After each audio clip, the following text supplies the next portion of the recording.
Hey everyone, welcome to Ink Scribes, the comics podcast where we discuss the art and craft of comics. I'm Colin Singh. I'm an aspiring comics artist and lifelong student of the craft, and I'm joined by my co-hosts Eric Zawadzki, artist on Assorted Crisis Events, out now from Image Comics, and Taylor Stauft, the creator of Luke Zenith's Wedding Day, the story as part of an anthology Faster Than Light Volume 2, the Kickstarter for which is just wrapped as of last week.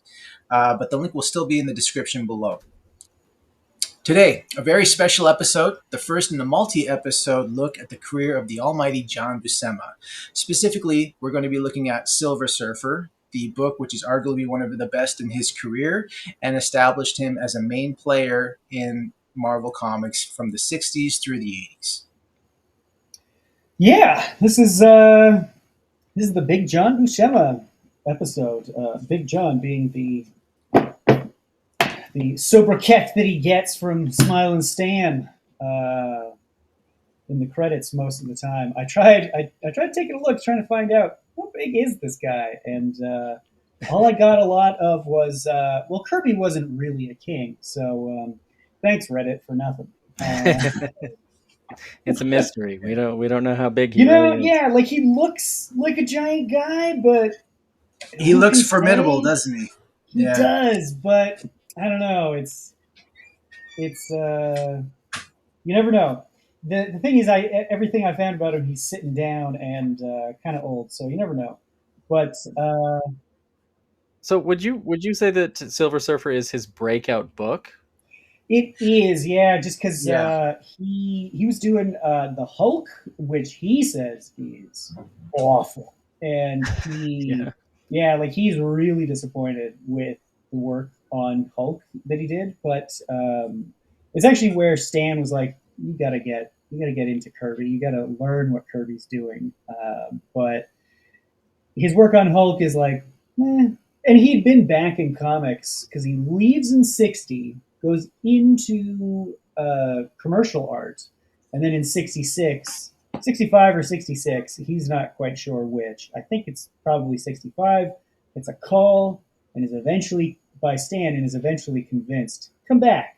Comics are doing well again, because I think in 1960 they were looking pretty dire, especially over at Timely, which like he was just an office guy for the first year and a half over at Timely Comics, and then got shunted off into freelance stuff. But his return was he didn't feel very confident about his work. So I think like the first recorded work of his ever, I think, was Millie the Model #9 from 1948, and he was around while Marvel was previously Timely for quite a few years. Not to repeat what Taylor just said, but comics did take a dive with the witch hunt, you could say. I don't know if Eric, you can expound on that. How during the 50s, they saw comics as corrupting the youth of America. That's the term that I was looking for. Yeah. So the sales as well took a dive.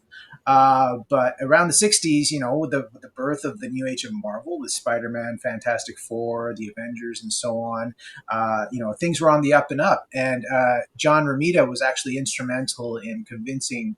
I don't know, for the record, on recorded paper, it's Stan Lee, but it was John Romita that actually turned the tide for John to come back to Marvel Comics. And Silver Surfer, Stan Lee saw that, the potential there, but I think it was the readership that really was blown away by his performance on Silver Surfer. Yeah, because the sales on Silver Surfer, it's weird. The Silver Surfer book did not catch, but he did. Like, the sales for Silver Surfer 1, great. Like, hundreds of thousands. And it is a steady, steep decline from there on out that, like, it is just not clicking with people. But yeah, and I read this stuff and I can tell why. Go on. Yeah.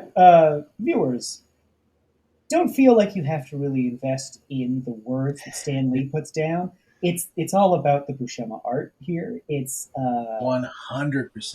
yeah, the story is, well, actually, so this is we'll go into it because I wanted to start with issue 4 because this is what he thinks of as like this is it.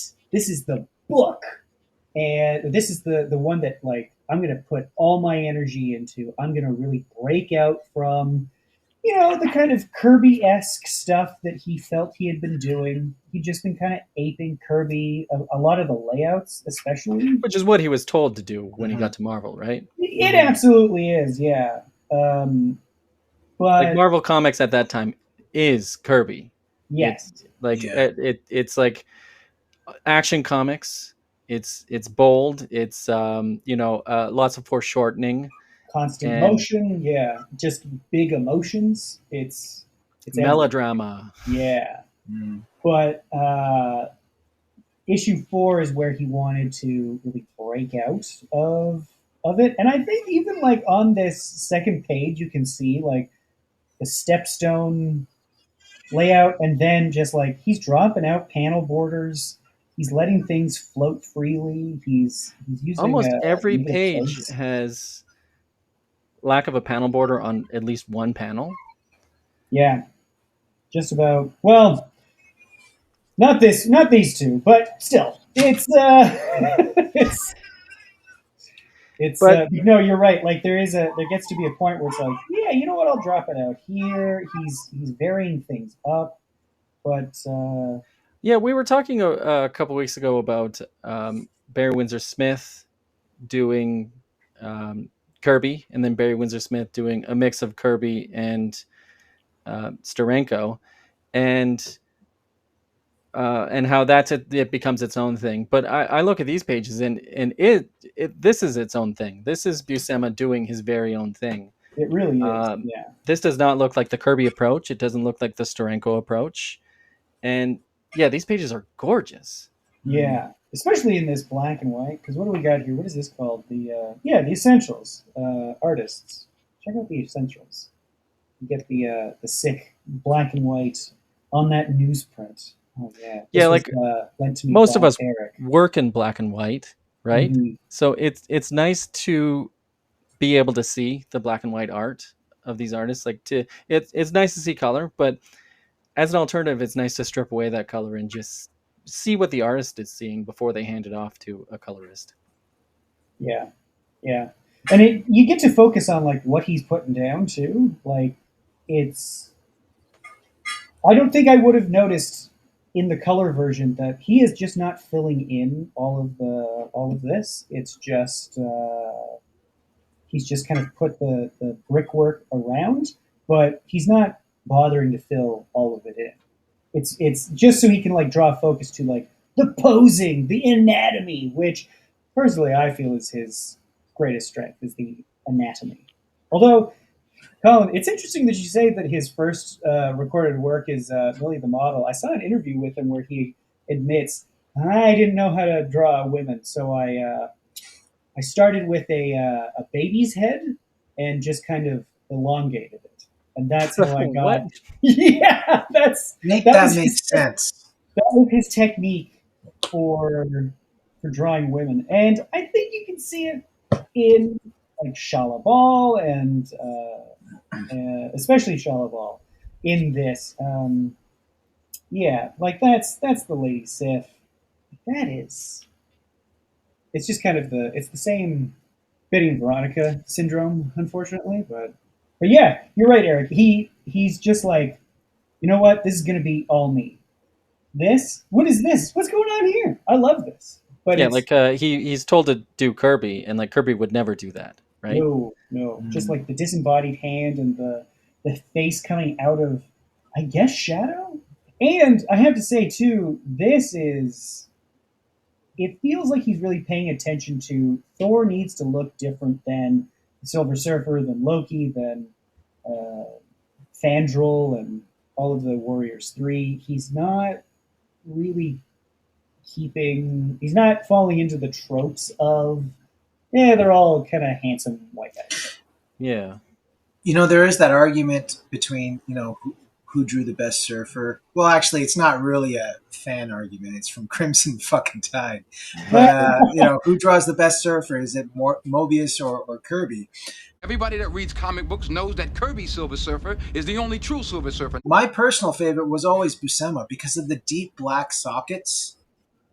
I don't think Mobius did deep black sockets. I haven't looked at Parable for a couple of years now. No, I think you're right.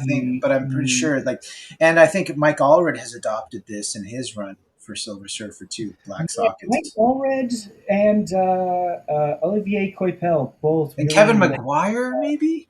The heavy black. Do any of those other artists draw him as a sad sack? Like, no. Buscema's Silver Surfer is this constant, he is just sad, depressed, sad boy. He's one gross motherfucker. Look at this. Just I'm going to hang out with all the animals. Which, these are well-rendered animals, right? But, the lions lay down with the lambs. Oh, could I be Christ any harder? It's like the first page of issue 6 or something. It's if you can find the first page of issue 6, that's like the epitome of after that one. Of what we're saying. It opens with a splash page of a sad boy Silver Surfer. Woof. And actually, that's another thing, talking about different artists who draw Silver Surfer, because I think I saw this discussion online a couple of months ago, but there's almost 2 different ways that artists draw the Silver Surfer around this time. Some of them draw him as reflective, and others draw him as just silver and a little shiny. And that's Buscema. He doesn't look reflective. Well, I think it depends on who is inking him, though, because in issue 4 here. Sal Buscema. Okay, so he is dropping it out. It's here and there, right? I think this is him trying to go for reflective, right? All the filigree on him and everything. Yeah, I guess so. So do you think it's just like a time constraint thing where there's just not enough time. You just need to get these pages done, and so you can add a mirror kind of rendering or reflective appearance? Or do you think this is just how he draws the Silver Surfer, and it doesn't, even if he was given extra time, he would just draw him this way? Well, I think this issue actually affects the rest of the series going forward, because it's just so... Well, there's a famous story around it that we all know, but which one of you wants to tell it for the audience at home? Eric, you're more... Well, I mean, you probably know it a little better than us. Okay, you've done a lot of reading on this, right? I have, yeah. So the story is that issue 4, he's thinking, I'm going to break out of Kirby, I'm going to do my own thing, and there are times, this is something Kirby would never do. This page layout is something Kirby wouldn't really do, especially having things like breaking panels, going behind panels. Yeah, look at the design behind Loki. Yeah, just this psychedelia behind him, just to kind of give this emanation of godly power. But he turns it in, and Stan starts going through it. He gets him to come into the office, which John does not do. He mails most things in. He rarely goes in. He says he goes in maybe 3-4 times a year into the office just to kind of check in. But I guess he was really proud of these pages. He's like, wait till Stan sees this. I went all out on this page. On this. Look at this, right? The fight, the power. It's great. And he's still keeping the anatomy that he's so well known for consistent. And the back muscles on Silver Surfer there, that's yeah, it's just so impressive. Yeah. So Stan sits down, tells him to sit down, and starts going through the pages, saying, okay, this is pretty good, but this sucks. And by page 2, he's like, this is terrible. You need to fix this. And he just starts tearing up these pages. And this is a long book, right? This is a 25-cent book at a time when most are 20. And so there's extra pages to go. Not literally tearing up the pages, though. No. These are like 2 issues in one, right? They're more like a year, 1.5. They're like 36 pages rather than like the 24. Right. So they're slightly more, but yeah, it's like every second page he had a critique for Buscema. Yeah. You did this wrong, you did that wrong. And what was the rest of the story? Like he went into John Romita's office and just said, I don't know what to do. Yeah. And he just, okay, yeah, I guess. I don't want to be here anymore. Yeah.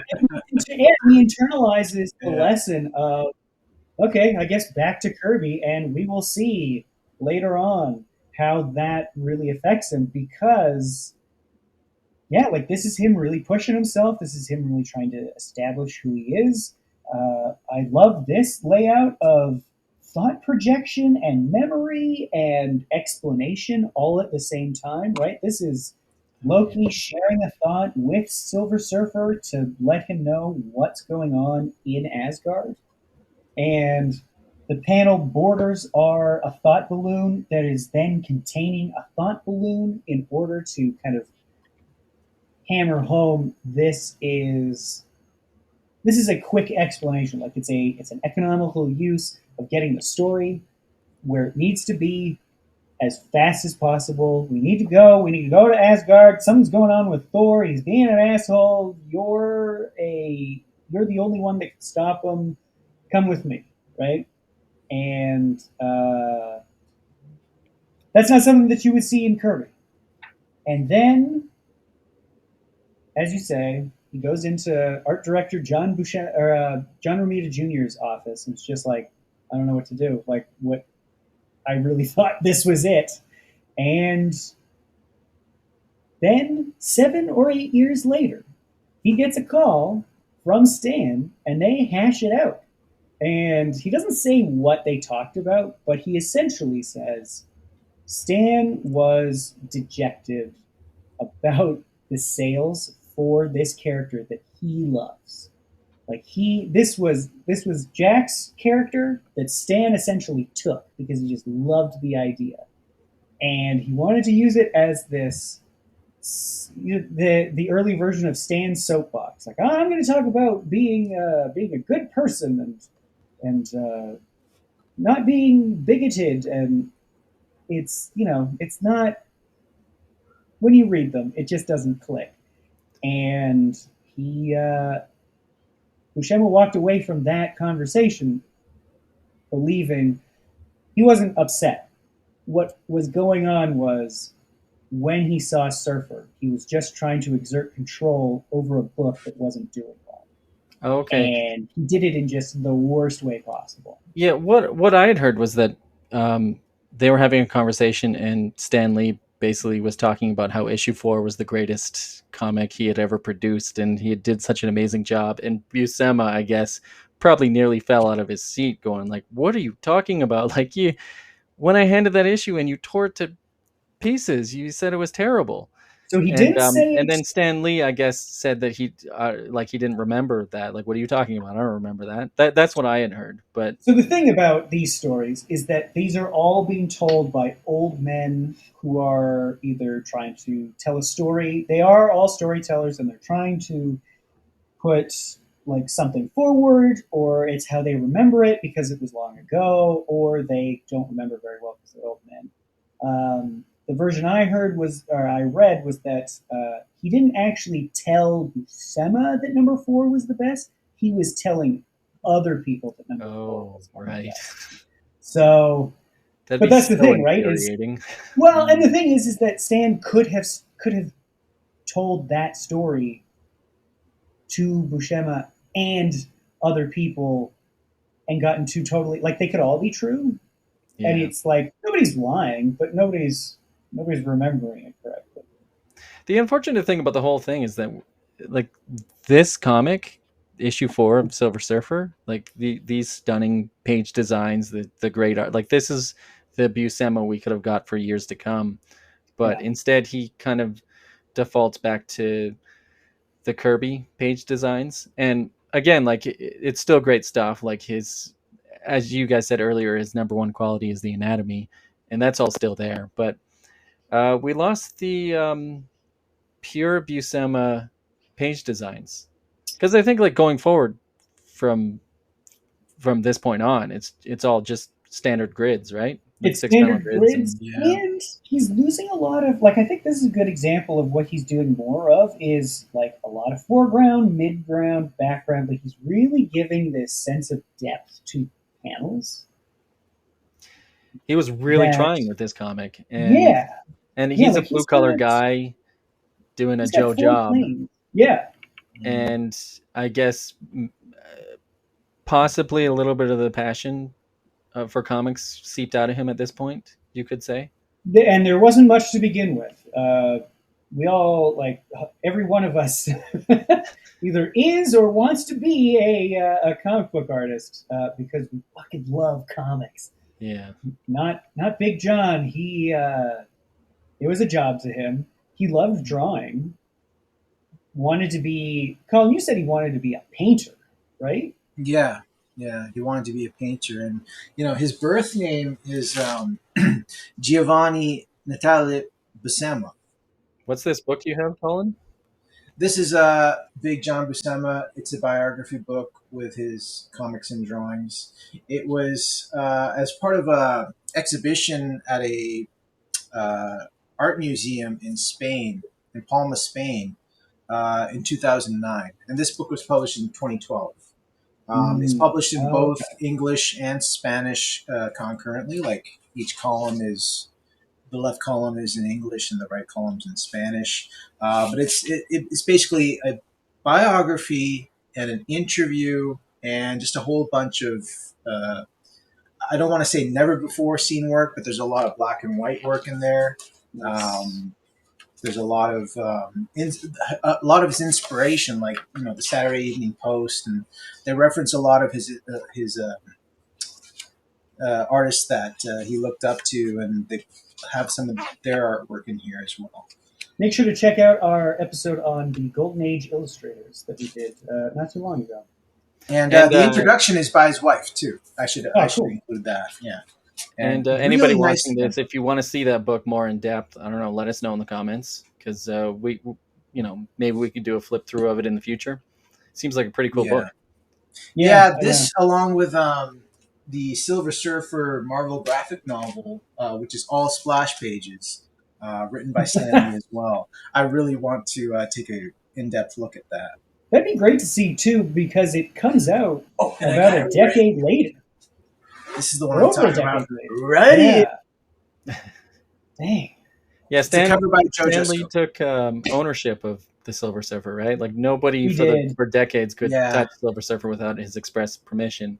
Which, as you said, Taylor, he took, like, that was Jack Kirby's character, and Jack Kirby had a completely different origin for the Silver Surfer, and I think, and many also think, that Stan Lee did not get the character. Like the origin in issue 1 does not comply with the first appearance of Silver Surfer. It doesn't make any sense. Like when in his first appearance, he learns about humanity in order to like save them from Galactus, and then we find out that he knew all about humanity. Like he was in, I guess his part of his origin is this part of Stan Lee's origin is that he was on a planet just like Earth, but just like a lot more advanced. Whereas, what would you say Jack Kirby's origin was, Taylor?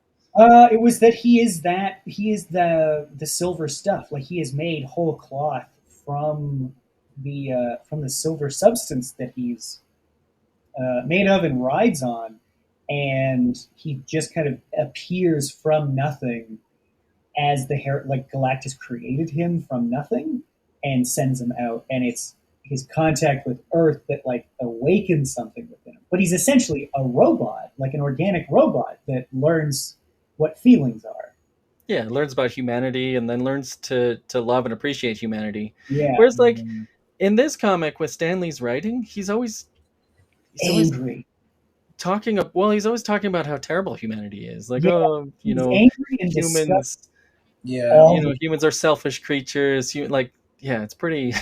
It's not what Jack intended. Which is also incongruous with the origin that Stan creates, because the whole thing about Zen-La, the planet Zen-La, is that it was like Earth, became a paradise where nobody wants for anything, and everybody gets bored. And in the first issue, actually, let's see if we can find it, because in the first issue, he's like yearning for the days of old, right? Yeah, right. He's like, oh man, how awesome was this past with, you know, barbarians and knights and the Age of Enlightenment. It's like, these are things we see, dude.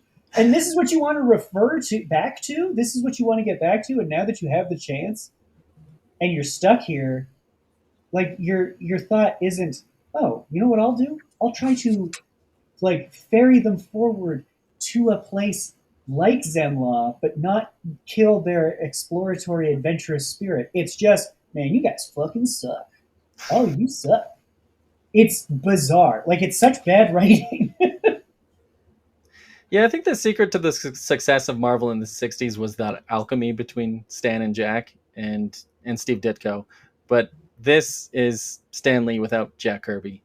And I think Kirby was great at drawing, at making fun but serious action comics, and Stan would come in at the end and add some whimsy by like breaking the fourth wall and the captions and like being self-deprecating, giving creators nicknames. Just like there was a lot of whimsy to these Marvel comics that, and that was the beauty of their partnership. But this Silver Surfer comic is like serious Stan Lee. It's like, oh, let's get rid of all that whimsy and fun, and I don't know, let's get on our soapbox and just opine about how horrible human beings are.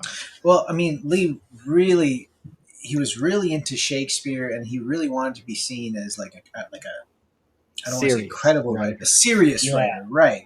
And if you look at some of the dialogue, like especially on this page, let's see, page 21, with Heimdall and Silver Surfer. This is such a simple exchange where Silver Surfer shows up to Asgard, and Heimdall says, "Intruder, halt! Identify thyself to Heimdall." And he's like, "I am the Silver Surfer. I seek the mighty Thor." You know, like just stuff like that. Like, stranger, I grant thee leave to pass. And Surfer goes, "And so the quest begins. I against a god."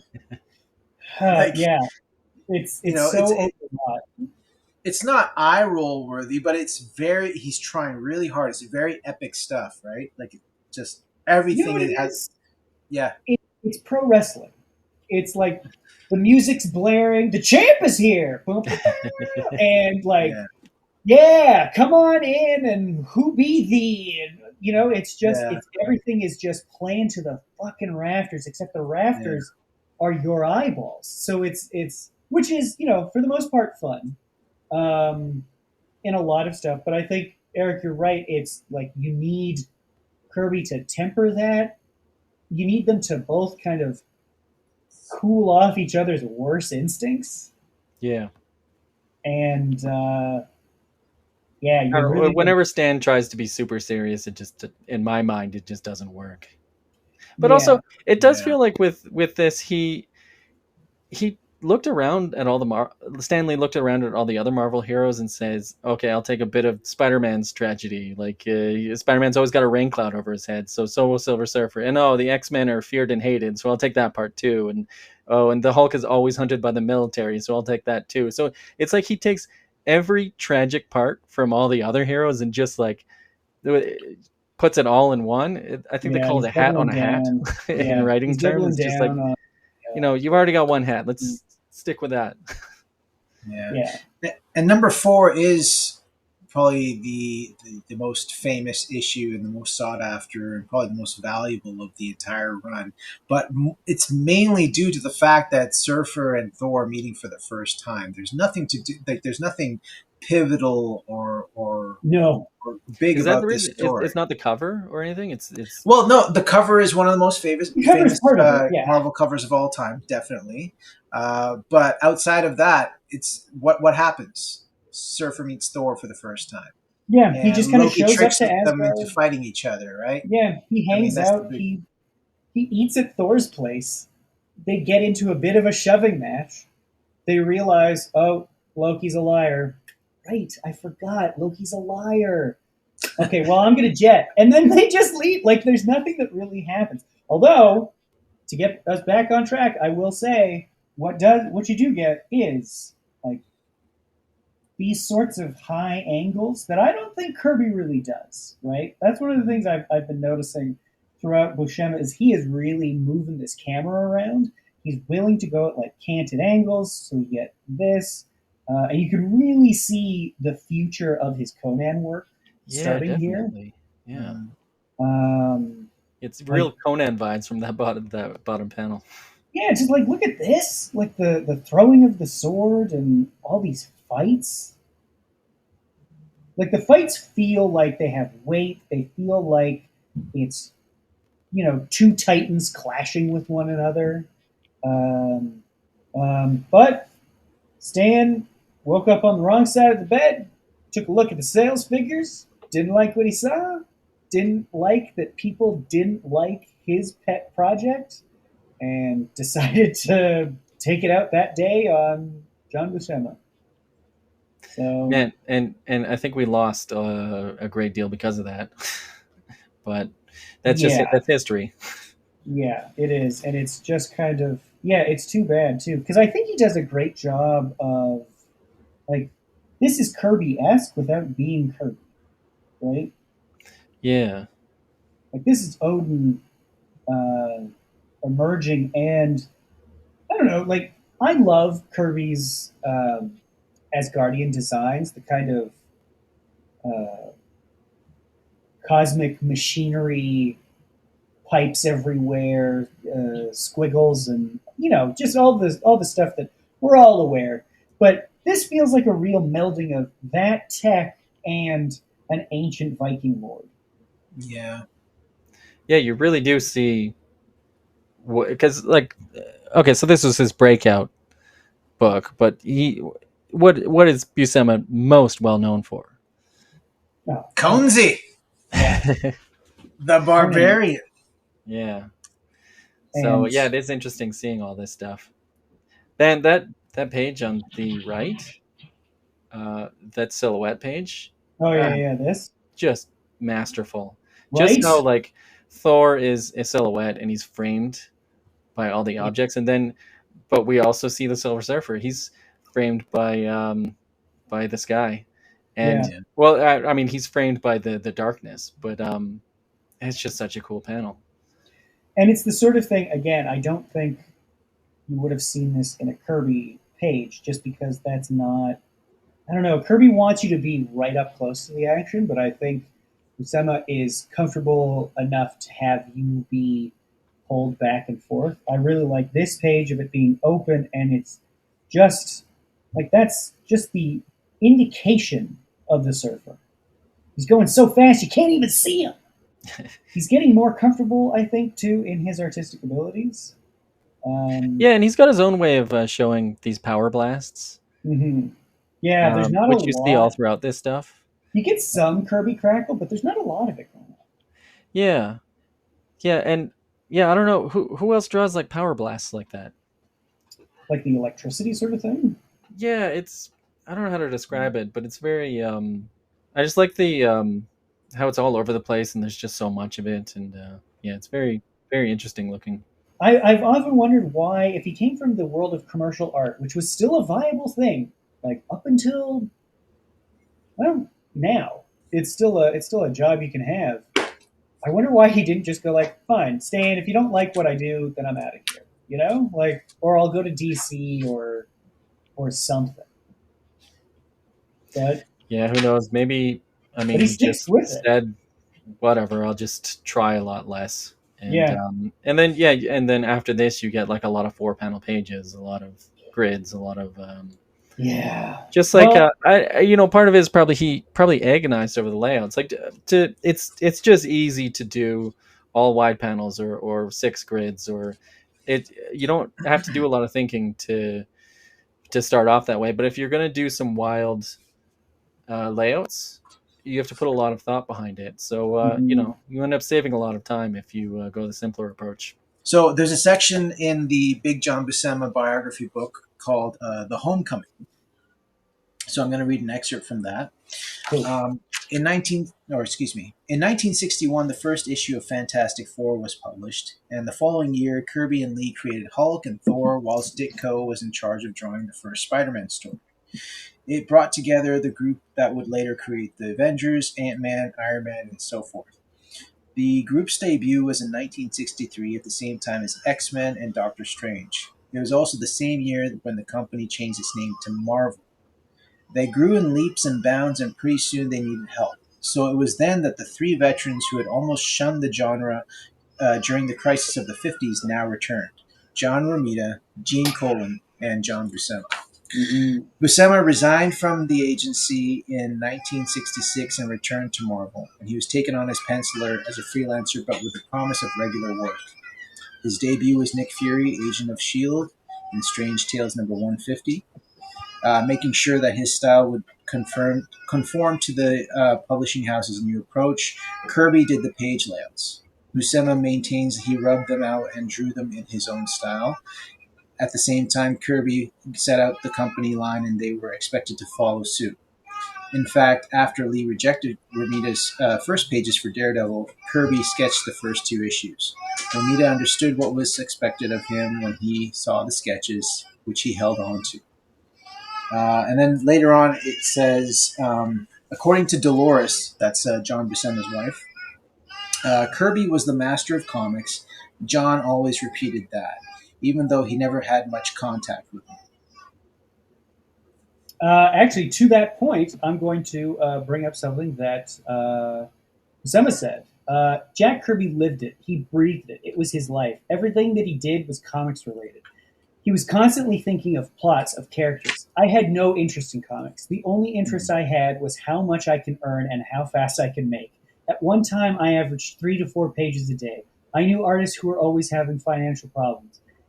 It's a common thing in this business. You've got to have that discipline to get up in the morning and turn out X amount of pages a day.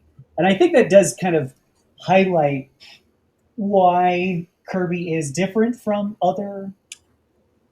Like, this isn't a Kirby episode, but Kirby casts such a long shadow that he can't help but affect other artists. And the man is just like, he is always thinking about comics. He is always thinking famously, about he couldn't drive. Yeah. He would like crash Roz into had to drive for cars. him. Yeah. Because his mind would be thinking about stories. Mm-hmm. Yeah. And it's, and that's the truth of being a genius at something. You kind of let everything else fall away, right? You can't, you're not thinking of, Michael Jordan isn't thinking about taxes. He only thinks about basketball. Yeah. So. Yeah, it's crazy just how much, well, this isn't a Jack Kirby episode. I was going to talk about just how much Jack Kirby has reverberated through time and how many artists are playing in his sandbox and how much billion-dollar movies are being made. There's one panel in issue 5 that is my favorite drawing out of all these Silver Surfer comics that I read. It's like issue 5, page 28. And yeah, I don't know. I guess that one panel just epitomizes to me what is so great about John Buscema. It's the last panel on page 28 there. Yes? It just feels so naturalistic. Yeah. You get that sense of... Yeah, him gripping on. Like... Yeah, and just feel it, right? How the clothing is affected by it. How his body is conforming to the surfboard. And then you got the great anatomy on the Silver Surfer. The Silver Surfer has this sort of sleek, athletic quality to, like, he knows exactly what he's doing. And then you have this regular guy just like on the board. It's just so good. That one panel, like I want it on my wall. Yeah. No, that's a great pull. It's you get this feeling that like the board and the surfer are one. Yeah. To me, they are the same thing, going back to the Kirby idea of like, well, they're made out of the same stuff, but not a lot of artists do this when it comes to the surfer. But to my mind, I think Coipel does this. Check out our Coipel episode. He does it quite well, where he actually doesn't draw any distinction when the surfer is standing on the board. There's no line demarcating where the surfer's foot ends and the board. Yeah, I noticed begins. that. Yeah. Back to me. Yeah, it's like they meld together. And I mean, that's not the sort of thing, that's the sort of thing that Olivier Coipel thinks of now, right? He's an artiste. But I think this is the sort of thing that helps communicate that when it comes to art from 1966. Like, you're not going to, thought needs to be kind of pushed forward. And sometimes there are eras that just, an idea just doesn't occur to anybody, or it hasn't percolated enough, but they're still trying to get at it. And actually, so what issue are we going to look at next? Issue 9. Can we look at like the very last page of issue 8? So yeah, I just wanted to highlight this because all of these issues before issue 8, so issues 1 to 7 are double sized, and I guess the sales could no longer justify that by issue 8, so they cut it in half. Issue 9 was supposed to be part of issue 8, and they announced it right here. A special note from Stan: Big John and I never intended to make this a two-parter, a two-part continued tale. It was carefully planned as a 40-page super saga. And yeah, it is interesting that this is the kind of thing that Stan Lee did. Is he just put all this out there for the fans to read. And I do want to comment that like all the previous issues that were double-sized, John Buscema came up with the pacing for this stuff, right? They were very loose plot outlines. And the pacing was unexpected to me because if you stripped away the excessive overwrought dialogue, it wouldn't feel like your average 60s comic. It would feel pretty modern with the pacing. It almost has the pacing of like, a modern comic or potentially like a manga. I don't know. But the dialogue is the thing that makes it very 60s. Yeah, but there's a lot of things that are like Thor and the Silver Surfer just hang out in the Great Feasting Hall for pages. Yeah. They just hang out. To your point, Eric, about this, I think this is the sort of thing that got people like, this is why people loved Marvel, right? Why their popularity just kept climbing throughout is they were willing to put it out of like, yeah, guys, sales ain't doing so good, so we're going to have to cut the issue. Silver Surfer continues, but it was going to be double size, and that's not what we're doing anymore. So no more forgettable. Yeah, it's Stan talking to the audience, right? Yeah. Yeah, and it makes you feel like you're, if not part of the bullpen, which doesn't even exist at this point, then at least you have the inside track, right? You got the inside goods. What's interesting though is that when Buscema started at Timely, he actually answered a wanted ad. He had been going to comic book publishers with portfolios, and it wasn't until he answered an ad for a Timely like staff artist that he gets the job. And it was like, go in every day, sit at the table, start drawing. Like it was, you're headed into the Sterling Cooper offices and just start drawing. Yeah, it's not the image we have in our head of the cool artist lifestyle, right? No. But when they laid everybody off and went to freelancers, because I think eventually Marvel /Timely /Atlas, it's whittled down to like it's Stan and Flo and Zawadzki, maybe like a production guy. Like it's 3 people. They just built it up again throughout the 60s. Yeah, but they weren't. By the end, Romita was the in-house. What was he? The art director. Yeah, and Stan tried to get Kirby to be it, but Kirby's like, nope. So what these are? This is a 1970s reprint. Like, what year was this printed? This is a 1980 reprint. Oh, that's 1980. Yeah, because the original was 1969, I guess. 66 or 67. Yeah, by 66, 9 it would 67. have been No, yeah. 1969 for the original. Yeah. Yeah. Okay. Oh, So, for Because Silver it was Surfer. Silver Surfer was the product of them being able to publish more books, right? Right. Yeah. And that was basically around the time that Kirby left. Mhm. Back in the That's summer of another. Actually, I 69. mean, we're doing a lot of tangents about the history of the 1960s Marvel, but I think that's another one of the secrets to the success of Marvel is like Martin Goodman had a tendency to overdo things and just like Flood a market. just publish too many, ruin a good thing by overdoing it. Whereas Yeah. throughout the Hey, 60s, they had a limit. They could only do what, like 6 1968. books? They could only do a limited amount of books, and like all throughout the 60s, and that kept things Tight. like they were tight. Yeah, they were only publishing the best books. Whereas Mhm. if they could publish more, they would probably have published like 12, 15, 20 books, and a lot of them wouldn't have been good. Right. Yeah. Yeah. DC said you can only put out 8 a month. So the math broke down as like, okay, so it's 8 per month, and each book is every other month, and each book, just about every book, aside from Spider-Man and Fantastic Four, contains 2 characters. But even then, those would have Is that backup so? They would content. stipulate such things as that? Really? Yep.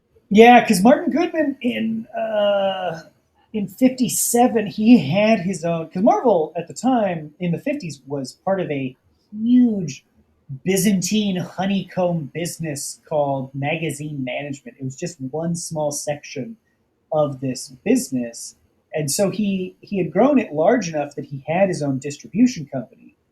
But that eventually collapses when, as you referenced, the moral panic over comics and like not just comics but everything, right? Like men's spicy adventure magazines and surf Nazi magazines and all kinds of bullshit, right? And as Eric mentioned, Martin Goodman, publisher and owner of Magazine Management, had a tendency to see a trend and just flood the market with it. He could not leave well enough alone, and so he eventually just kind of collapses his own or leaves it open to market forces to collapse the distribution arm. And he has to go to national publications, the parent company of DC, and say, I can't, I can't distribute. I need you. And they say, sure, but you're limited. And I assume I haven't looked into the other magazines because there were dozens and dozens of these companies that were all publishing different types of things. But like they did, ladies' home journal sort of things in the 50s. But I'm certain each publication or publishing house or company had a specific limit to what they could distribute from Allied or National Publishing. And that made it so that you could probably like if you were a kid, you could probably afford every single Marvel book coming out that year, and most of them were good, right? Mm-hmm. Yeah, you get Strange Tales with Doctor Strange and Nick Fury. Like, great, that's 15 cents. That's like Yeah. that's a quarter of my allowance. Awesome. Tales of Suspense with Iron Man and Captain America. You get a comic with Iron Man and Captain America. Yeah. Right. So but I think you're right, Eric. This marks the era of they have greater distribution because they've been sold to Cadence Perfect Film Processing. Chemical. Yeah, it's this really long, National Allied Biscuit Company sort of company name, and they had a much larger reach. I do want to point out, actually, these are old. These are the old glue-bound ones. You can see how just like And I think that's what the original Silver Surfer, Perfect Bound, I think it's called, maybe. However, somebody has had but it to. still has staples. No, I think that's still part of the production of the comic. I think they always had staples in them. Well, this one was hanging on. They seem to be to hold in these last few pages here. Oh, okay. But they all have that staple, right? They do, yeah. Yeah. Oh, okay. So it is like this isn't like a quick fix job of whoever owned these No, yeah. I think previously. even the Silver Surfer issues were perfect bound with staples. Oh, interesting. These reprints are interesting because I think if you find like a random Spider-Man reprint from the 70s, I don't know what, maybe it was like Marvel Tales or something would reprint Yep. in the 70s, they would reprint the 60s Spider-Man stuff.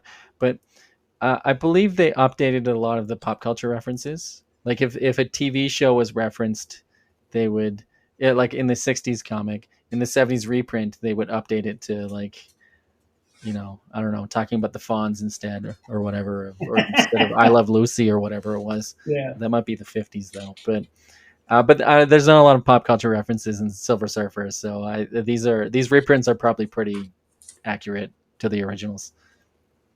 Yeah, I think so because I couldn't find anything about the recoloring or anything like that, like any production changes to them. But Like right off the bat, we've got all these 4 panel pages. Like what yeah, we were talking about earlier is that he went back to basics. yeah, 5 issues later, and he is just like, okay, fine. And I think if you read them too, he's not that interested in setup. Like here we see the Silver Surfer leaving this bizarre pirate ship thing. And then the next time we see him, he's just like over the earth. I sense disaster on earth below me. Yeah, no shit. You just got there I don't from. think he. I don't think he likes epilogues either, because like the climax happens and then like there's a 2 panel epilogue basically on every issue. It's just Yeah, like he jumps right into the story and then jumps right out in a couple of panels. yeah, it's so weird. But I do love, like, this feels like something that, I don't know, he's just got a dynamism to the Silver Surfer. I think that's what draws me to these books, even though the writing is terrible, as we've expounded upon a lot in this episode. But the anatomy and design of just the Silver Surfer moving on the board and moving through space, it always gets me. It's like, Yeah. man, I wish I could draw It's very that. naturalistic. Yeah, very naturalistic. I will say that's a Kirby New York City though on that second page. Like that is not like a reference to New York City. That's how Kirby draws cities. Oh yeah, yeah. Just fill in city below. Well, just like Yeah. weirdly shaped buildings and like odd details. Like, what are those windows? I guess some of them are, and then just like fun detail, just to make the city look interesting. But it doesn't look like New York. No, no, it doesn't. I will say though too, I do think, despite his kind of what we assume to be his not lack of effort, but I'm just going to go with lack of effort in this case. He's still doing like multiple planes throughout, right? Like this close up, and you've got stuff going on all the way in the background. He's not afraid to have to still, or not. He's not so disinterested that he's not putting in his Buscema-isms. Yeah, so we've taken a look at a lot of books from around this time. The Manhunter book comes to mind, the Manhunter episode that we did, and Walt Simonson is putting a lot into page design. It's a couple years after this, and then it's just like, oh my god, John, you're phoning it in. Yeah, and this is of issue 9, right? Yeah.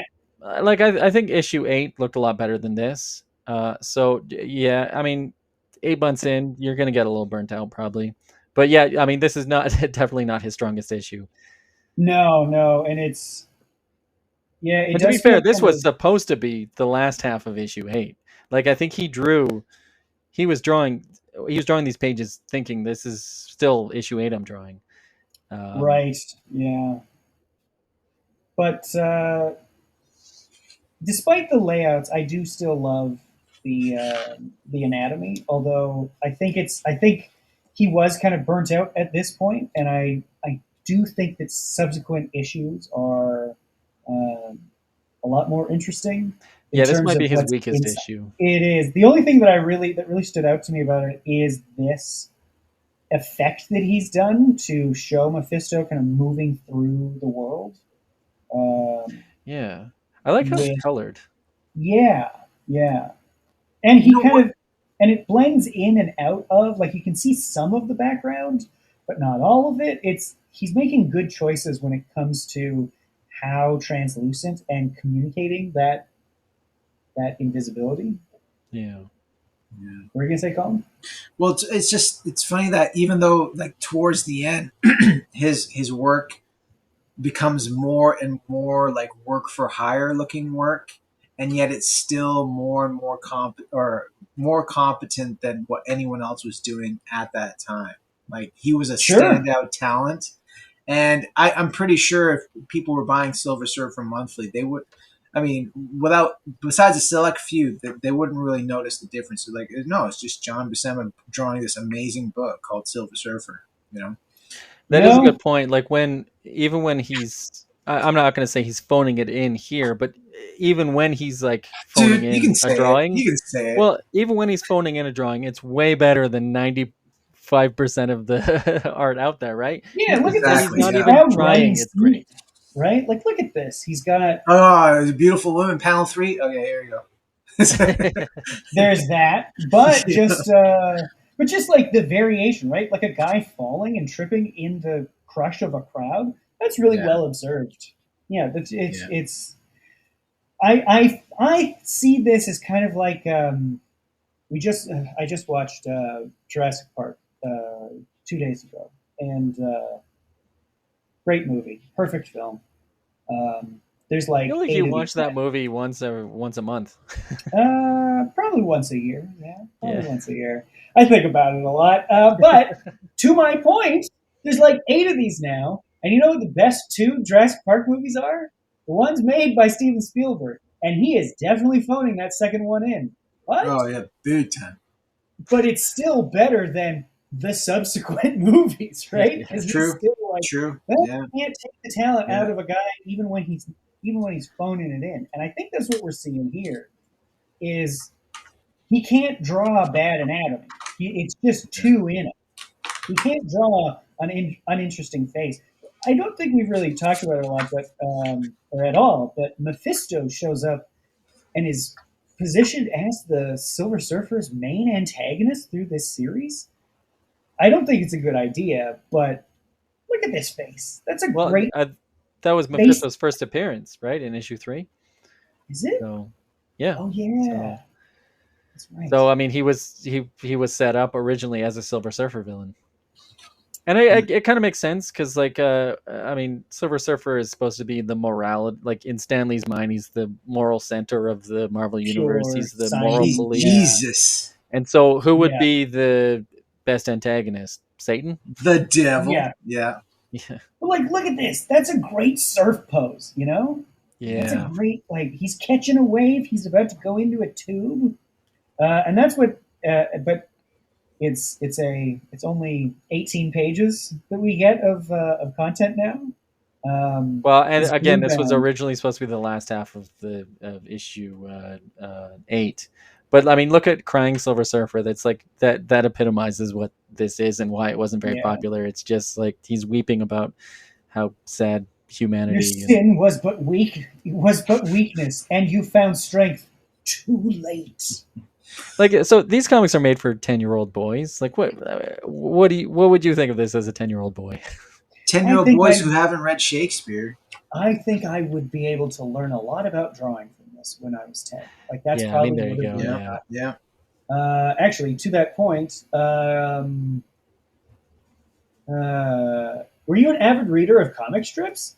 I was never really interested in the stories, but I was always interested in the drawings. The three artists I followed were Hal Foster, Alex Raymond, and Vern Hogarth. And Yep. I think if I were a kid in the 60s, I would say, I'm not really interested in the stories, but I followed the artists, Kirby, Colin, and Buscema, you know? Oh, very cool. And And the it's beauty of also got in the back of these, this. yeah, it's the full issue of Adam Warlock from originally presented in Strange Tales 179 Is that a from Starlin April. issue?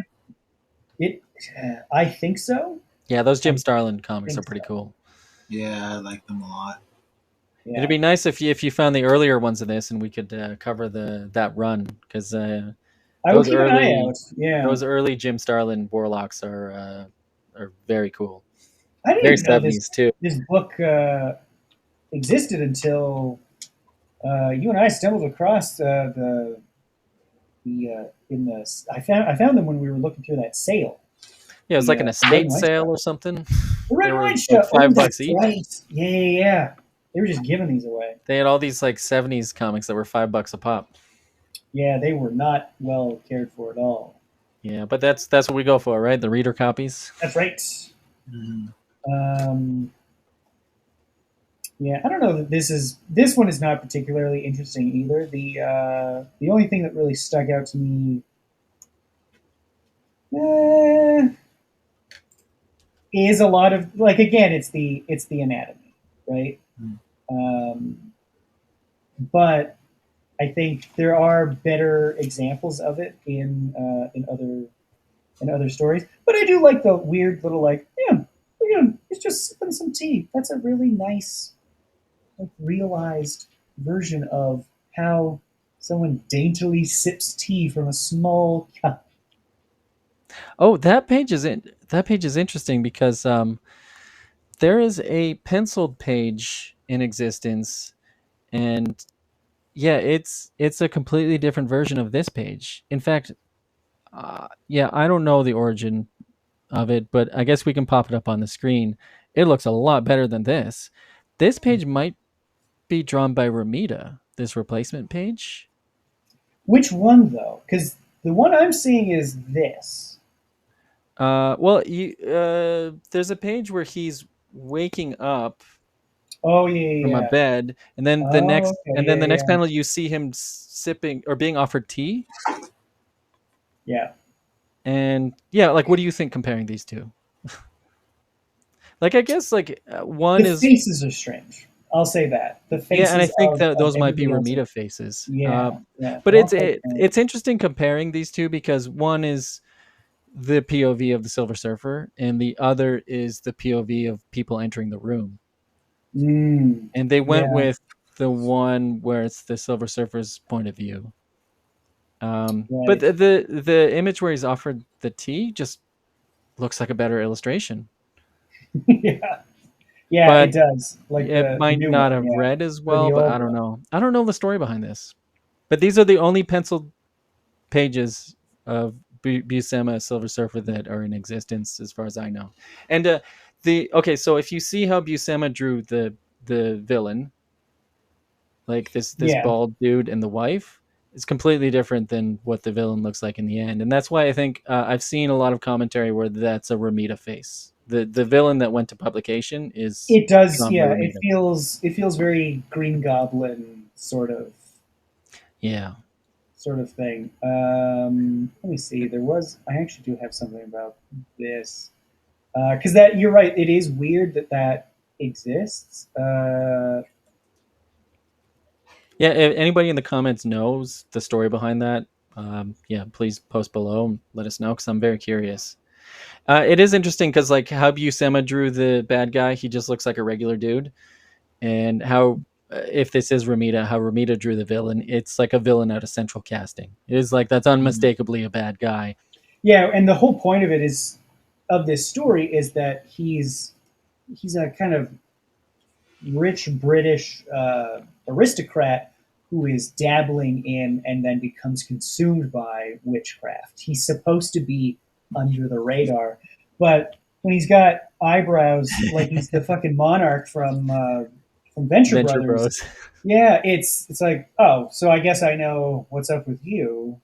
There's no subtlety to this at all. Sometimes you just got a feeling. Yeah, yeah, Feeling of but fuck that guy. but as things go, yeah, he's like it does feel like he's kind of not really that interested, right? And especially if he's getting these redrawn, he probably doesn't. Yeah, he's probably thinking, okay, sure, whatever. This isn't. You guys don't seem to trust me. I do like the a lot of the anatomy we get for the Abomination when he does show up. Um, he draws quite a good distinction between like the lithe ropiness of the Silver Surfer and kind of thick chonkiness of the Abomination. But other than that, and you get a good Dude, you get good fights. This is great. I love this. the It, close-ups of Surfer's face, like there's so many melodramatic close-ups of him just going, oh, yeah, because Oh, he tell me just sad about he it. just boy. went like 2 or 3 times. It's literally the exact same shot with just a Yeah. different word balloon. It's just like, oh, I messed that up. Oh, no one understands me. And so much of And it too is just him like, anyway, I'm out. Like this. It's just yeah, this is what I was talking about earlier, where there's like the climax happens and then he ends it in like 3 or 4 panels. yeah. Yeah. Why Yeah. must I And again wage combat in a battle that is not of my choosing? Like, what the? Yeah, reading these, I texted a friend of mine as I was reading these. I think the only good Silver Surfer like ongoing series is the Dan Slott, Mike Allred series. I can't think of another Wait, what? one. What? What did you just say to me? There, it's the only good one. What? what? I Have mean, you read Have you read the one illustrated by Milks and Lon Medina? It was written by Dan Sheridan, and it was co-written by someone else. I can't remember the name. It's not coming to me Is now. it But an ongoing series? there's an it Asad was Ribic 14 one, issues. No, that's the end with JMS, a Yeah. which is Requiem. good. Requiem, excuse me. The one that's being published right now, the end, is not as good as Requiem. But there was a 14 issue Silver Surfer series around the time Bill Jemas and Joe Quesada took over. They took a real chance on making the Silver Surfer like a metaphysical character Oh, I'll have to check that out because I have that not. was I haven't read it. he was assembling a bunch of uh, prodigal children that were going to like bring forth a new age of humanity because humanity was about to be wiped out. It was more of a prophecy type of storyline, but it was Okay. really well done. It really made you think. Well, And when we revisit the graphic novel, I'll have read those. And then we shall see. Then yeah, we'll see. Anyway, that's all to say. I do think the Silver Surfer as a character is best left to small chunks. Silver Surfer Black, for instance. If anybody has a line on the Yes. hardcover out there, let me know because goddamn Oh, do I want that thing. it's a treasury edition, not a hardcover. But yes, that is one of the best Silver Surfer Oh, stories. so good. Yeah. But there's 2 more issues, but I only really want to get It's a into two-parter, right? which one? Yeah, the next two are a two-parter. This is where Shalabal Kind of, yeah. comes back and It's Shalabal, it's Shalabal. Shalabal. no, it is this one. It's I think he actually starts doing a bit more work in this one because we get a lot more dynamism. I think he's a lot more. He's better suited to more grounded characters. So when it's like men in army fatigues Yeah. or the rebels, that's more where he's at home. And I think it's where he finally gets into the physicality of the surfer. Plus, he's taken a bit more chance on layouts, right? It's not just the 4x4 2x2 panels Yeah, and you that get he that one has. open panel at the bottom. Yeah, he's playing with it a bit more. He's playing with A little bit later on in the a issue, little bit. it's a lot Yeah, of 4 panel grids and yeah.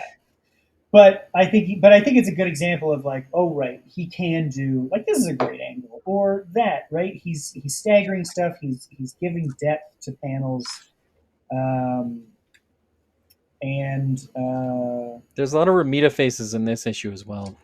is there? When you get like a cackling villain, it's Oh, okay. Well, I really love the design he has for her though. Like she's great throughout. yeah. Um, it does fall into, again, the Betty Veronica thing, but I don't know. I think just her overall design is well crafted, and I actually think this is one of the few issues where there are two female characters and they don't feel like they're the exact same. Right. So he did a bunch of romance comics, right? Did he? He Do did, yeah. 1950s romance comics? Because like You did for a I think spell, yeah. you have the issue before this, right? We just went through it. No, I think you've been looking at them out of order. Oh no! Oh yeah. Yeah, if you Apologies. look at the final panel on the issue before this, that's like straight out of a romance comic. That's when Yes. Shalabal sees that Silver Surfer is kissing another. Like the whole story is there. Shalabal is finally going to come to Earth to be reunited with the Silver Surfer, and then as soon as she lands on Earth, she sees that the Silver Surfer is making out with another woman, and it's like that. Even these panels right here, it's straight out of 1950s romance comics. Like he has this specific skill set that he's, I guess, has been languishing for a bit, and he has to pull it out for this particular comic. I know. I also really liked the texture and kind of muted cosmic sense that he gives these things too. Though I love her pose here, the drapery, the bunching of everything, and just like that's how you would kind of like move forward onto a bench to look out of a window. He's even when he's not that interested, and he's been kind of demoralized. He's no slouch, He's no slouch. Oh yeah, gorgeous. Yeah. This panel stuck out to me of just it's such a heightened 3-point perspective on like the guy up on the cables, everything down below. He didn't have to go this hard for this one panel, but he does, And can you speak to like how detailed Stanley's scripts were, or plots, or whatever? I haven't been able to find any of them, but I think by this point, Stan is Stan the writer? It might have just been a discussion, right? Nothing written down, possibly. Yeah. Oh, actually, yeah. There is something about how he would. It was. They would toss them back and forth. Sometimes just a phone call. It actually the description that he gave actually reminded me a lot of Kulo and McFarlane. Check out our Kulo episodes. That were just not so much the, I need Sam and Twitch talking for 3 panels. They're going to be talking, or 3 pages. They're going to be talking about this. But it is okay, so this happens, this happens, this happens. They just kind of shape the story in a conversation. And like a lot of Marvel artists of the time, he's entrusted to just make it work, make it happen. Yeah, so thinking about that, like looking at these pages, I always wonder like how much of this was. I mean, most of this is Buscema, right? Like it's. Yeah. I mean, he's probably just like over the course of 5 pages, he saves someone from, unaliving themselves from the bridge. Yeah. I love that he's putting in actual surf poses, though. I don't know why. It's something that I guess I know the Silver Surfer isn't a surfer. The whole concept is that he's supposed to just like that's what Johnny Storm thinks he looks like. But I don't know, the design, the board, the use of the board, like it's just such a. That's the other thing about these is I love the design of the Surfer. He is so sleek. He is so. It's just like this is perfect, and you can see Kirby in later things like New Gods. He's trying to recapture this design, this kind of like that's a perfect design, and you get things like the Black Racer in like a suit of armor and skis, and it's like, I see what you're trying to do, but sorry, man, that's just not it. You hit it with Silver Surfer, and you can't do that again. It's just not going to work. Yeah. But to that, point. Yeah, like I love her face there. Like I know this is a time of not very sensitive portrayals of things, but I think he does a surprisingly good job of communicating. Like these people are all from Latin America. These women are from Latin America. They're not, like Eastern European, and somehow they, at least to me, they feel like, yeah, this is from like some unnamed South American republic that is undergoing oppression in the 60s. Yeah, some guerrillas show up in town and try to take over. Yeah. It's I love though that they still keep trying to bring the surfer down. Like, all right, put him in shades and a trench coat and a hat. He's just a regular guy. What does he care? What's going to happen? Actually, this is interesting because I think the original pages are different. That gangster is in the middle of the page in the original comic. This guy? Oh, yeah. Oh, that's weird. Yeah, that is strange. And then, they cut out. Oh, they cut a page. They took 2 pages and they took the bottom or the middle. Actually, can you go back one page? Well, they also dropped all the they don't have the backwards buildings. too. They don't show the establishing shot. I guess they merged some pages. Oh, interesting. There's an establishing shot of buildings, and then yeah, interesting. Yeah, they merged some pages. Paper shortage going on at the time. Is that so? Yeah, well, not in 1980, but I know that's part of what caused the DC implosion just 2 years previous. So I have to think there's some supply chain issues at the time. And maybe it's just they only had a limited number of pages. They got to fit 2 stories in here, and so they found a way to merge some pages. Yeah.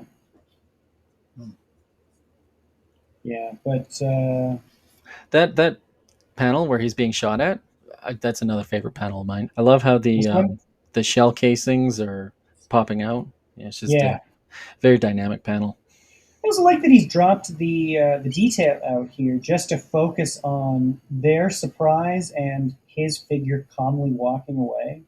And it's a great juxtaposition with then it's the same figure and we've pulled back and rotated the camera to show this big ass gun. Like, yeah, this is just how at ease he is against mortal weapons. Even when they do hit him, it's not that big of a deal. It's more like he got knocked over, but he didn't get hurt. They're like mosquitoes. Yeah. To him when when he's blasting them. And then he saves this woman's life, and in the last panel of this comic, this is like a romance cover. For it is. That's what it is. It's a romance cover. Yeah, because if nobody's checked them out yet, I'm sure a lot of people have. But I read these to my wife periodically because she's not a comics fan and thinks a lot of them are quite stupid and no more so than the 50s romance comics. Yo Books from, I think it's IDW, put out weird romance books. And this is exactly the sort of thing you'd see either on the covers or the weird, like, establishing, coming up on in this story pages that they would do at the beginning of each story. Yeah, I mean, it's just perfect right down to that single tear. Yeah, and looking away. But I do think this is a good example of Anna Maria and Shala Ball. They don't look the same, right? He's doing different things with their face shape, with their eye shape. Like, their noses are the same, but he's not falling into the trope of, I'll just put a different wig on him. In the next issue, the narrator tells us that this was just a kiss of gratitude So it was all just a misinterpretation. Yeah, A but misunderstanding. well, sure. I mean, that's kind of the soap opera tropes of this, right? Yeah. Especially of the time. I see what you mean though about the Romita faces. Like, look at that. That's Yeah, I think if you see like a Disney villain type design, it's yeah, especially a couple pages from now, you see the cackling villain with the receding hairline or the widow's yeah. peak or whatever. That's a Ramita face. A couple pages from this, I love the. As you or guys one know, page I've from this. been working on my anatomy drawings and trying Page to get 8. these down. And this is look at this. Look at these back muscles. Like, look how well that's rendered. Yeah. Page 8, you say? No, it's Yeah, is Oh the that yeah, not a there we Ramita villain with the go. face? receding hairline. Yeah. Yeah, the beady little eyes. The kind of pointy But I'm not sharp 100% on that. nose. I've seen some people comment online that this is these are like Ramita patches on the page. Which is like, why would you do that? Well, I guess What's being Stan gets the achieved there? pages and just like, oh, these are all wrong. We need our art director John Romita to fix this. Oh, okay. Throughout all this too, I really do think he's getting more and more of a feel for the surfer as a design. He's he's got like these broad shoulders and this small waist, and he's like really getting into that like that V shape that not a lot of other I don't think a lot of other heroes at the time you'd see it in like Captain America, but He always struck me more of a dancer's body, to be honest. you Very know, yeah. Now that lithe you and slender. as you've said that, yeah, because you had mentioned that earlier, and I think you know what, I think I'm with you on this. It's you're right. It is a lot more. He's very long and lean, and you can see his musculature. Um, it's not. It's not cut. It's not chiseled into him, but it is definitely defined. Mhm. Which as the kids say today, goals.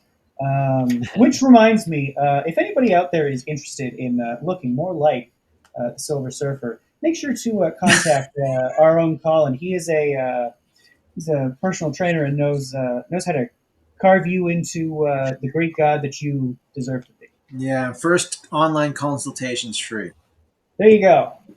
You would be a fool not to look this up, not to take him up on this.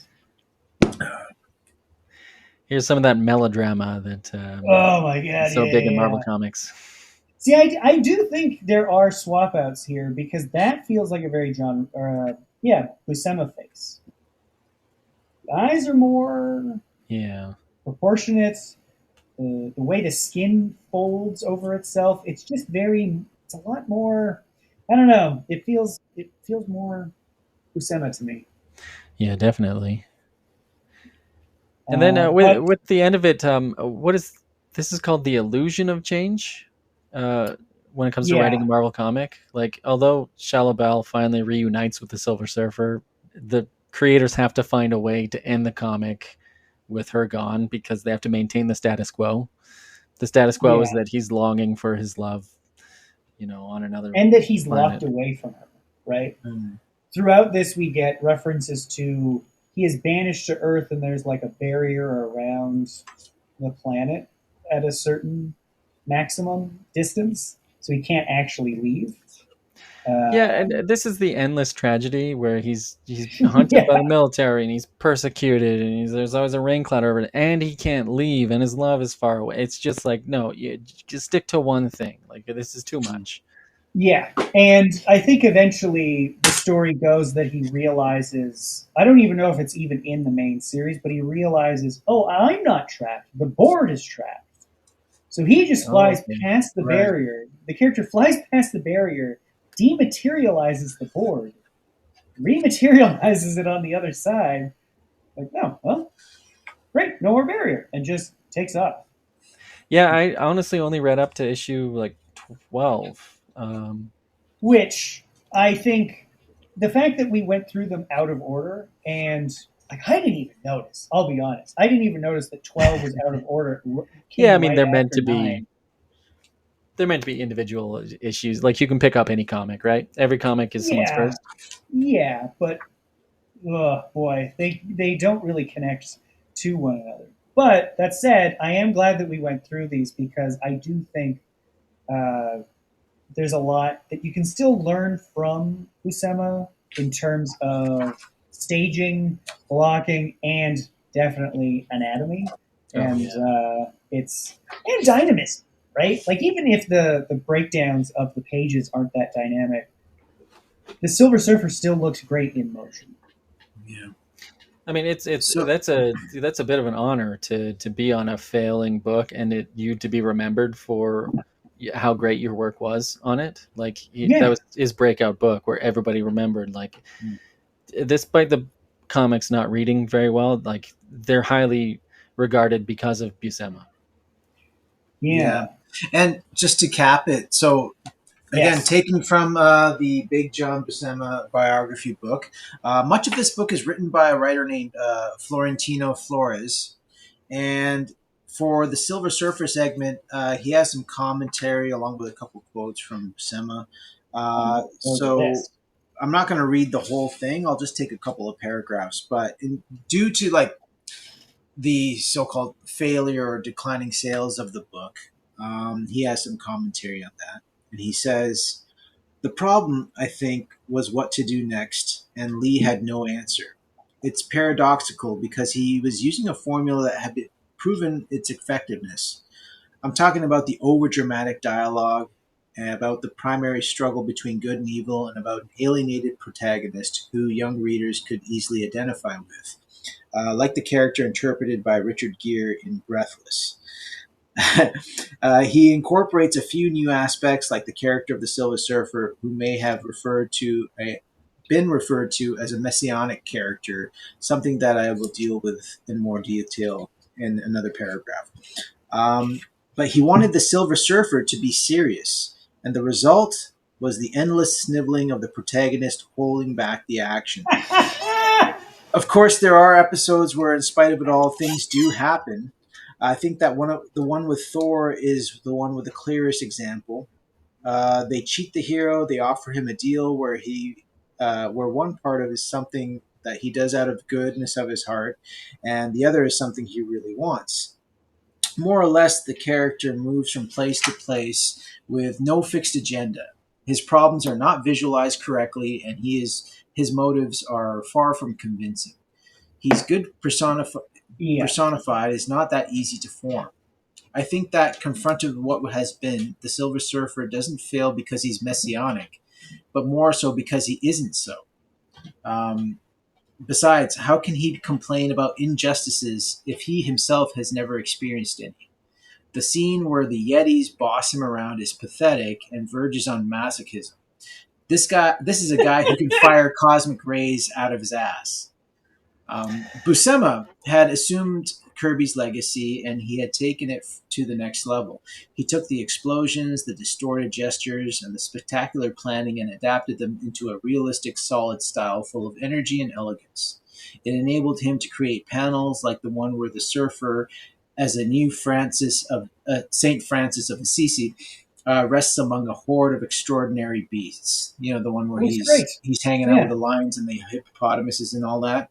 Uh, those pages where he reaches Asgard and stands up to Thor, where his friends leap over the table to defend him, all of it is a marvel of expressiveness. Lee tried to, but never did succeed in that.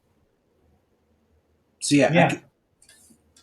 there's more. Yeah. As you were There's so describing much that. more here. We do need to do a deep dive on this book, you guys, because like there's so much here, so many Yeah. juicy quotes, so much great pencil art, inked art, black and white art. You know, so yeah, That's definitely we're gonna take a deep dive on this one. that passage made me think of this, the opening of Yeah. issue 2. He's just, in all the worlds, there is no place for me, exiled here upon the planet Earth. I am a stranger amongst strangers, an alien amongst the race of man. as he's just like moping through space. And then he's just kind of waxing rhapsodic about the same thing and the injustice of being it as he just kind of sails around and falls. And it's just so pathetic.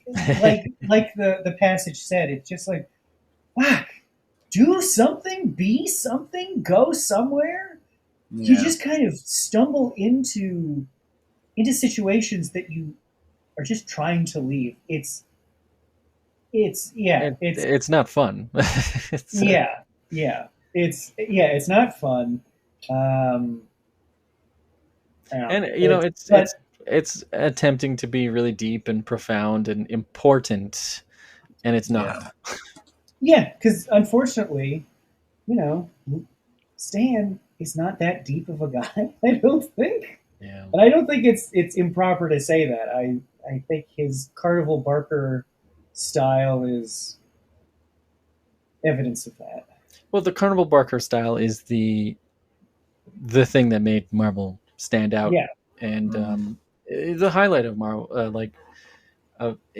that's his dominant skill set, I think. He's a salesman. He's not a philosopher. Yeah. But I mean, his entire career, he wanted to be important, right? Like, so. And he is, just not in the way that he wanted. So. Yeah. But anyway, that's the art of Big John Buscema. We're all artists. Anybody else do some arts this week? So I didn't get a chance. I was working on it, but I didn't get a chance to finish it. But even though I hold it up here, you will see the finished product. I'm going for more of a Jay Lee, very subdued layout. Sorry, it's right in front of my face. I can't see it. Right. So it's just basically Silver Surfer in the in that kind of Christ on the cross post. Yeah. Yeah. Yeah. It's And so that's not complete, right? That's just a rough? That's a sketch. I still have to ink it. Oh, okay. Which Nice. The finished inked piece will be on the screen right here and now through the magic of editing and I really did mean to have this finished for the episode, but the Wi-Fi wasn't working on my computer for the last hour before we started filming, and I just ate up all my time. You held it up. Now you got to finish it. So now we're gonna see it. Yeah. What's your secret, Taylor? How do you get it done every week?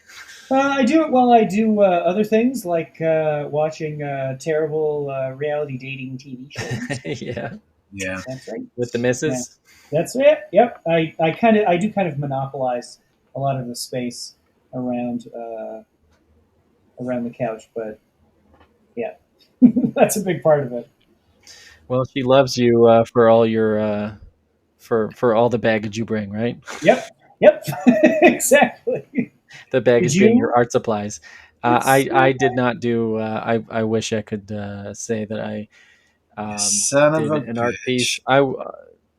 Looking at this Buscema art, I would love to do a quick Silver Surfer sketch, but man, I'm trying to get a monthly Image comic. It's not monthly. Like, we're taking a 3-month break, and then we're coming back, and then there'll be 4 issues coming out monthly.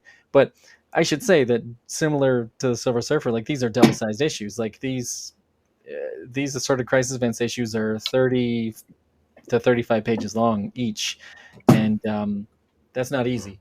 Oh, that's the shiny that's the one. Foil San Diego Comic-Con exclusive. That's right. Yeah. So now all of you have 3 months to get your back issues before the trades come out. Gift the trades to those you love, those you hate, because everybody deserves to read this sick book. Check it out. It's rad as hell. Say, like, you can pick up any issue. Every issue is a standalone. Every issue can. Look at this. Look at this work. It's phenomenal. You, thank you. You, Jordy, Hassan, Tom, Wesley Griffin, everybody. And Dennis Camp. That's right, Dennis Camp, DC and Marvel. He doesn't need no hype. There's no introduction. But it is an indication of the caliber of work that is going into this book. And I'm sweating producing future issues because, we got to get these out. People are wondering, well, I haven't seen any solicited. What's going on? And I'm sweating, going, I'm drawing as fast as I can. So make sure you buy these books quality. And keep that pressure up on Eric. So that he has to keep putting it out. The trade will be out in September, and issue 6 out first week of November. Excellent. Nice. Oh, good. I was a little worried that it wasn't going to be. That it was going to be till January. Awesome. With all the horse shit going on with Diamond, like I've been ordering through my retailer, and I still haven't even gotten 3 or 4. You know. Oh yeah. Let alone 5, which is out now. I don't know what they're jerking me around. Yeah, look at that. That's this like it one exists. Why isn't it at my store? The best, the best of the best so far. Like this is this book. Yeah, number 5 is the best. Yeah. Yeah. Having read it, number 5 is the best. Number 3 is his best work, but number 5 is the best issue of the series so far. Well, and now I got to follow that up with the art that I did this week. But I don't know. I feel like this actually might be my best work of the show thus far. Yep, confirmed. Oh wow. Yeah, that's a beauty. That is some nice. What is that? Like wet on wet? Yes. Watercolor. Yeah. The wet on wet technique that I found, thanks to other YouTube creators. Damn, I wish I had your names here, but I'll try to find them for the next episode. But the galactic feel I was trying to get worked out pretty well. Well, you're working on this while watching reality TV shows. Yeah, broken people, hurt people. Yep. Cackling away as they make the worst decisions of their lives over and over again. It reminds me, why do I do this?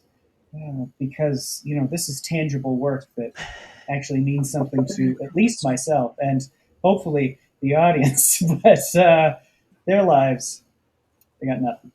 I like that shine effect you have. I think that's a Coipel. It influence. is. Yeah. I was afraid it might be a bit overdone, but I think it turned out perfectly, man. Yeah. Thank you. He looks like he's really surfing. That's what I was going for. Yeah. Yeah. Very cool. All right, should we close this one out? Let's do it. Beauty. Well, thank you very much for watching, everybody. Don't forget to comment, like, and subscribe, and we'll see you next time. Cool.